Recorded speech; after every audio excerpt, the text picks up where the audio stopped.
আজকের এই মহাপবিত্র বিশ্বকাপে আসেন মিশন সভা উপস্থিত আমার সহযোগগণ মিশন সদস্যবৃন্দ, আমার দাবি উপস্থিত খালেদ চাচা, আমার মুরব্বী। একটা সময় তাদের হাত ধরেই বড় হয়েছি, তাদের নেতৃত্বে কাজ করেছি। মাওলানা সাহেব রাকিব অত্যন্ত ছোট ছিল, একসাথে নিয়ে এই পর্যন্ত আসা। আপনাদের নেতৃত্বে আপনারা একজন ভালো সভাপতি পেয়েছেন। তিনি জম্বালানকে এবং বিপুল্লাহ ইমামকে ভালোবাসেন। পীর মকসুদ না, মকসুদ কি? আল্লাহ। রাস্তা কোনটা? কালেমা না নেতা? কালেমা। আল্লাহকে পাওয়ার পথে অনেক দুঃখ কষ্ট লোকনিন্দা সহ্য করতে হয় কি হয় না? আল্লাহকে যারা চায় তাদের কি সমান ভালোবাসে না? আল্লাহকে পাওয়ার পথে যারা রিয়াজত করে, যারা আল্লাহকে পাওয়ার পথে নমনীয় হয়, ভদ্র হয়, শিষ্টাচার আদর্শ এবং একজন মহামানবের দয়া পেয়ে সান্নিধ্য পেয়ে একজন মানুষ হিসাবে সমাজে তৈরি হয়, সেটাই হচ্ছে একজন অলি আল্লাহর শিক্ষা, সেটাই হচ্ছে অলি আল্লাহদের ইচ্ছা। তাদের ইচ্ছা এটা না, তাদের ইচ্ছা ওইটা যেখানে জাত পাকের সম্পর্ক আছে, যেখানে মহান আল্লাহ পাকের নিদর্শন আছে।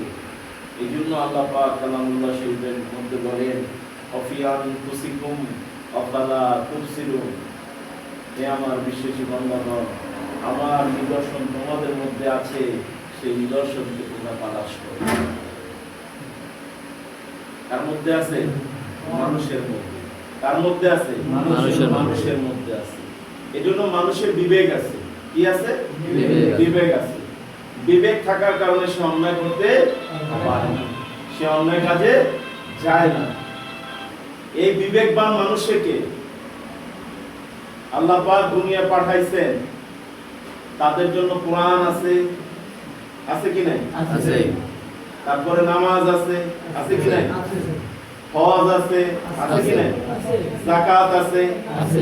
কালেমা আছে, আছে কি নাই? আছে। অতএব এই কর্মকাণ্ডগুলো যদি পালন করতে হয়, প্রতিপালন করতে হয়, এগুলো যদি ধারণ করতে হয়, তাহলে আল্লাহ আল্লাহ বলতে হবে কি হবে না? আল্লাহকে ভালোবাসতে হবে কি হবে না? আল্লাহর হুকুম মানতে হবে কি হবে না? অতএব আল্লাহকে পাওয়ার জন্য, আল্লাহকে খুশি করার জন্য আমাদের এই দুনিয়ায় আসা। কি ভাইজান, ঠিক আছে? আমরা আল্লাহকে খুশি করার জন্যই, আল্লাহর হুকুম পালন করার জন্যই আমরা দুনিয়ামুখী, দুনিয়ায় আসছি, ঠিক কি না? এখন আল্লাহর হুকুম কি? আল্লাহর হুকুম কি? আল্লাহর হুকুম হচ্ছে, আমি তোমাকে যে হুকুমগুলো দিয়েছি, আমি তোমাকে যা করতে বলেছি, আমি তোমাকে যে কর্মকাণ্ড করার জন্য দুনিয়ার মধ্যে পাঠিয়েছি, সেগুলো অক্ষর অক্ষরে পালন করা, এটাই হচ্ছে মুত্তাকি এবং ঈমানদারের কাজ। এখন ঈমানদার কারা?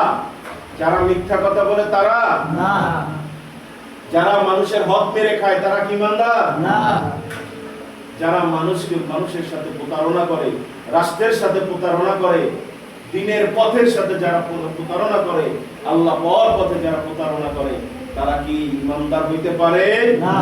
ঈমানদার হচ্ছে তারা যারা এক কথায় হযরত আবু বকর সিদ্দিক রাদিয়াল্লাহু তাআলা আনহু বিশ্বাসী। রাসূলুল্লাহকে ভালোবাসার নাম হচ্ছে কি? ঈমান।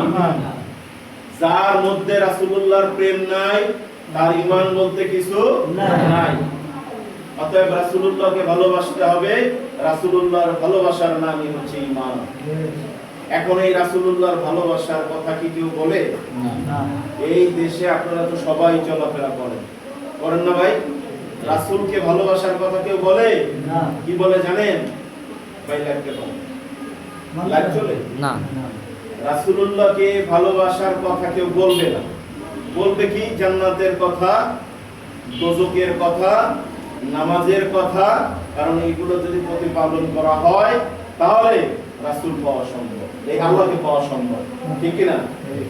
এখন ভাইরা আমার, এই জমানায় বর্তমান সময় মানুষের ভিতরে যে আকল, যে আমল, যে ইখলাসুল নিয়ত,